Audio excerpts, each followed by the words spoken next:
Hello everyone, welcome back to another episode of Spectator Sports. This is Sebastian Fonseca. Super Bowl 57 is in the books and the Kansas City Chiefs have been crowned Super Bowl champions, and it was a phenomenal game from start to finish. We're going to break all the action down for you.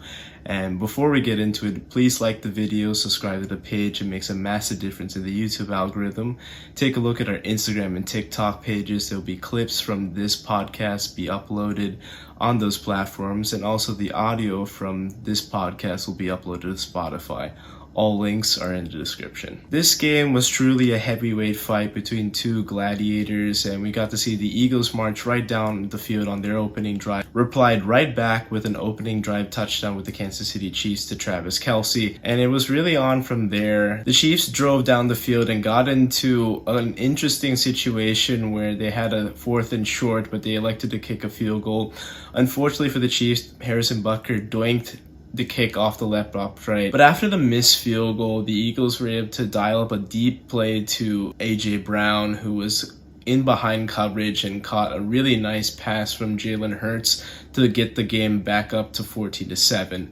Now, the Eagles forced a quick 3-and-out by the Kansas City Chiefs, and they had a chance to go up 2 possessions, but in a weird sequence of events, we saw Isaac Seumalo get called for a false start penalty. This disrupted a 3rd and short opportunity for the Eagles to utilize their typical QB sneak that's been virtually unbeatable for the entirety of the season. So it was later turned to a 3rd and 6, and this was absolutely catastrophic for the Eagles as Jalen was trying to roll out and mishandle the ball, and it was scooped and scored by the Chiefs, and they were able to tie up the game at 14 apiece. And despite this, I really credit Jalen for having the moment to call his offensive lineman on the sideline saying, hey, that's on me.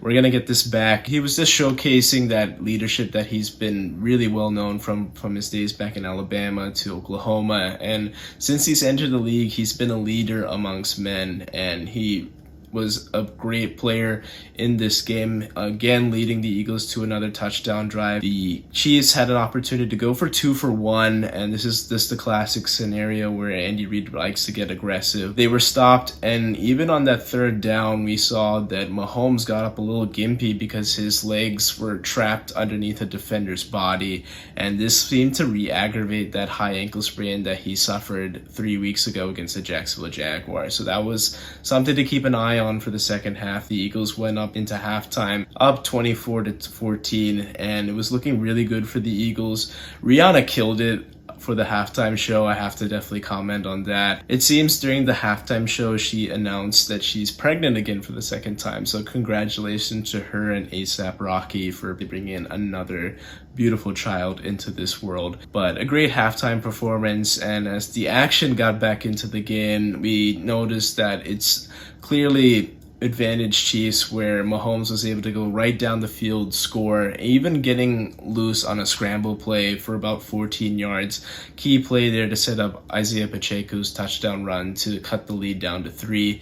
The Eagles had a chance to stretch the lead, and they did, to a field goal, and this is where the 4th quarter where the Chiefs offense continuously got rolling. They scored on every possession of that second half and eventually rallied to a 35-27 lead, and this was partially due to just great defensive scheme to slow down the Eagles in certain aspects of the game, but also they had amazing special teams play thanks to Kadarius Toney, and he was a very key factor for the Chiefs rally. He had a go-ahead touchdown and also provided a record Super Bowl return for the Chiefs that set up the Chiefs offense inside the 5-yard line. Now, they had an opportunity to go up 8, and they did, thanks to a big miscommunication, and we saw this on the Kadarius Toney touchdown play, where it seemed that when they motioned, the inside slot cornerback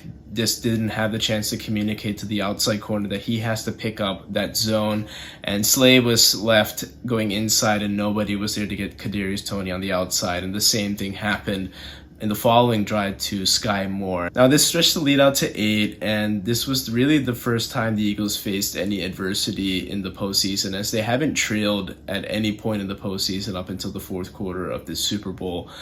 Jalen was phenomenal on this drive. He had a nice pass to Devontae Smith and later scored the touchdown to get them within 6, and then later the 2-point conversion to tie the game.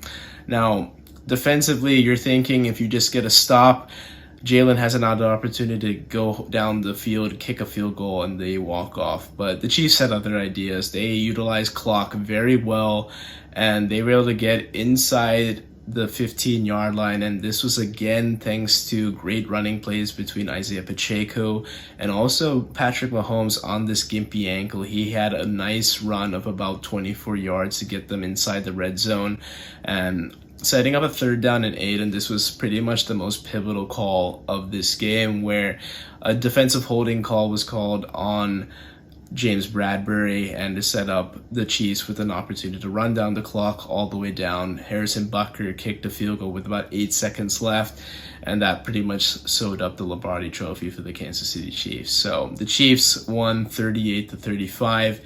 And now we had to break down the aftermath of that. This performance from Jalen Hurts is probably going to get lost in the shuffle because he's on the losing side of this game, but I have to go and reflect on it just given that he's my quarterback. I think coming into this season, I still had some questions, but I still thought that Jalen was making the right strides based on this last season in 2021. And this season, he answered pretty much every question that I needed. There were still some skeptics out there. They think that he's still a running back. He can't get it done. He got it done. A truly superstar performance through the air, on the ground. He was single-handedly keeping the Eagles offense afloat with his arm and his legs, and maybe we'll see something later that he had some more serious injury to that shoulder that will come out, but still, I was really happy to see Jalen put on this phenomenal performance with over 350 total yards, and it's going to go down as one of the best performances in a Super Bowl loss for sure. Jalen proved all the doubters wrong this year. He was arguably the MVP runner-up, and I feel like he should have gotten some shine for maybe getting some votes for the Super Bowl MVP despite the loss, because he did everything and his defense let him down today. Let's go back to the James Bradbury holding call. So 3rd down and 8. You get the stop. Jalen Hurts, all he needs is a field goal to tie or even a touchdown to take the lead. Who knows what happens then? But the refs threw the flag. Juju's running a route where the receiver cuts in momentarily and then swings out towards the boundary. And in the process, James Bradbury gives a little bit of a hold on the jersey and then maybe some contact on the back. This is all within 5 yards, and this can be called for jamming the receiver, which is allowed. I do understand the call given the letter of the law, but I think in those situations I've just seen instances where the refs just keep that flag in their pocket. I don't think the hold was necessarily as blatant. I've seen a lot of other plays where refs let things slide. I mean, there have been blatantly missed calls for a lot more egregious contact than that, and I thought that was very ticky-tack. The ball was also overthrown, so that's also a factor into it where it was possibly uncatchable as well. So receivers and cornerbacks are jostling for position. That's always been the case. There's always going to be holding on the offense and defensive lines. There's always going to be legal contact on the outside between DBs and receivers, and I thought this was just another case. Very disappointed that the refs decided to take it into their hands, but I do understand it, as even Bradbury admitted to that. He was hoping that they would let it slide. It's not an excuse though. I mean, there were many plays by this defense that allowed the Eagles to get into this situation, so it wasn't the only reason why the Eagles lost. That's absolutely not true. You can tell that Andy Reid and his coaching staff worked tirelessly in the lab to find any kind of weaknesses in the Eagles defense, and they found it. Going back to a matchup between the Jaguars and Eagles in week 4, we saw his former protege Doug Peterson use a similar motion play where Jamal Agnew motioned in and then went back out, leaving him wide open for a walk-in touchdown. And similar plays were used by the Kansas City Chiefs with Kadarius Toney and Sky Moore. Major credit to Andy Reid and his coaching staff for going deep into their bag of tricks and scheming their guys wide open in critical moments in the game, taking advantage of the Eagles' cornerbacks' aggression and using it against them. This is a big indictment on newly named head coach of the Arizona Cardinals, Jonathan Gannon, as he was a guy that refused time in and time out to make in-game adjustments. We saw it on the first time to Kadarius Toney, and he failed to adjust on that second play to get that Chiefs insurance touchdown in the fourth quarter. So good luck to the Arizona Cardinals. You got an amazing head coach. A big question that will be asked: did the Chiefs win it or did the Eagles lose it? I'm going to go with the Eagles losing it. They just had so much momentum in that first half. They dominated time of possession. There were several minutes in real time where Mahomes didn't even touch the ball, but miscues and shooting themselves in the foot. That false start penalty on 3rd and short set up a catastrophic set of events for the Eagles, where that scoop and score changed momentum momentarily. I mean, even if the Eagles were forced to punt, they're still up 7 and they don't allow that scoop and score. It may not have been a tied game. That kept them within striking distance, because I feel like no deficit is safe with Mahomes. He's come back from 24 points, so a measly 10 points at halftime didn't feel comfortable for me. In the second half, the defense was just completely toothless. We did see in that first half they got a few stops, but every drive that the Chiefs had in that second half, they scored. And the first few were touchdowns, actually. And that's just not going to get the job done. The front office paid a lot of money for this defensive line to make plays, and they came up with no sacks. Mahomes was hobbled, and that should have at least allowed for maybe a sack or two. And especially Hassan Reddick, who had probably the advantage against a guy like Andrew Wiley, but hats off to the Chiefs O-line, who played phenomenal in keeping Patrick Mahomes upright to make those great throws. This also just goes back to Jonathan Gannon. Back in 2021, the Eagles played the Chiefs, and this was definitely a much less talented roster, but a similar concept where Jonathan Gannon, where he deploys a nothing cheap and nothing deep defense, where the defense is just going to play a very soft zone, and then Mahomes was able to nickel and dime the Eagles up and down the field. And you saw a lot of that in the second half, especially to Juju or Kadarius Toney. This was just unacceptable, where this talented defense, Gannon had all the tools. He had 2 great cornerbacks. He had a really solid safety and an elite defensive line that was on the brink of breaking the NFL sack record for a season, but they just couldn't get home. There was no pass rush whatsoever on a hobbled Mahomes.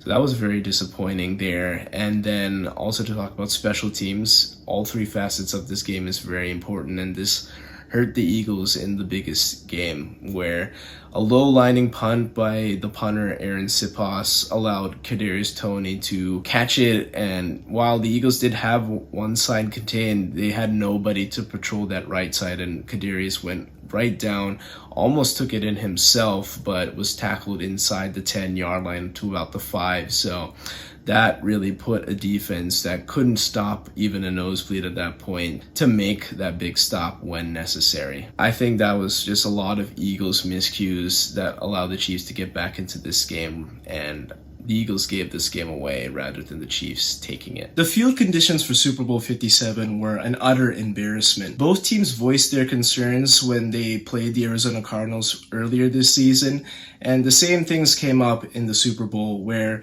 countless players were just slipping, trying to make breaks or cuts. We saw pass rushers and O-linemen slip on regular plays, and even Patrick Mahomes slipped on a couple plays trying to juke out defenders. And this is just a complete embarrassment for not only the NFL, but also the Arizona Cardinals. When you apply to be the host city and host stadium for the Super Bowl, it is greatly expected that the field is in peak condition so players don't have to worry about traction. Now, we do know that players have the ability to warm up before and test out the footing so they can make adjustments to their cleats. But this was very concerning. To see this many players slip and slide all throughout the game. We heard from Jordan Mailata saying that the field was basically a water park. Hassan Reddick voiced concerns saying that the field was the worst conditions that he's ever played on. But the game's biggest stage, it's just a complete disappointment for the grounds crew and anybody involved in maintaining the field. So the NFL must do better in protecting their players. I will always voice my support for natural actual grass fields over turf fields just to protect the players from soft tissue injuries, but this was completely unacceptable. What's the future of the Philadelphia Eagles? You have this really talented roster and you came up one game short of being probably the best team in franchise history. So looking at some notable free agents, the Eagles have James Bradbury, TJ Edwards, Javon Hargrave, Isaac Samaleo, Fletcher Cox, an all-time Eagles great. They're starting free safety CJ Gardner-Johnson, and then they're starting running back Miles Sanders. I think a few of them will definitely be back, but then certainly a bunch have played really well, and I'm sure teams will be chomping at the bit to pay them to bring them onto their team. So this Eagles team coming up in 2023 is going to look a little different, and maybe not the same dominant defensive line that we had for much of this season, and it's going to be possibly a slight drop off compared to what we've seen this season. There's going to be some salary cap manipulation by Howie Roseman because he's going to have to pay Jalen Hurts a hefty price, and Jalen has well deserved this money. He's played like an MVP this season and had a phenomenal performance in the Super Bowl, so he deserves every penny that he's about to get. Also, Devontae Smith will definitely be due his money in 2024, so those are just some upcoming contracts for the Eagles that they have to prepare themselves to make to keep the young core at least together. But still, I think with AJ locked up and several other pieces in tow, I think it'll be fine. Something to keep an eye out though will be if Jason Kelce returns, because he's been mulling retirement for the greater part of 2 seasons. Could be done for him this season, but we'll see. Maybe he comes back for one last run, but who knows? For the outlook on the NFC, I think the entire conference is wide open. The 49ers are still going to be a very big threat. They have a lot of their core still intact. They just have to figure out the quarterback position. That's really been the whole issue with the San Francisco 49ers. The Lions are an up-and-coming team, but I think they'd be more of just a playoff team, maybe winning the division, but I don't see them making a deep run unless they make some drastic changes to their roster in this offseason. In the division, obviously the Cowboys are the biggest threat to the Eagles, but they have a lot of questions to answer themselves in this offseason. And the Giants, they're a talented team, they're an up-and-coming team too, but the Eagles should be able to handle them too next season. I think the NFC East is still the Eagles to lose, but the conference is certainly wide open. But especially noting that Brady has retired and potentially Aaron Rodgers could be leaving the Green Bay Packers,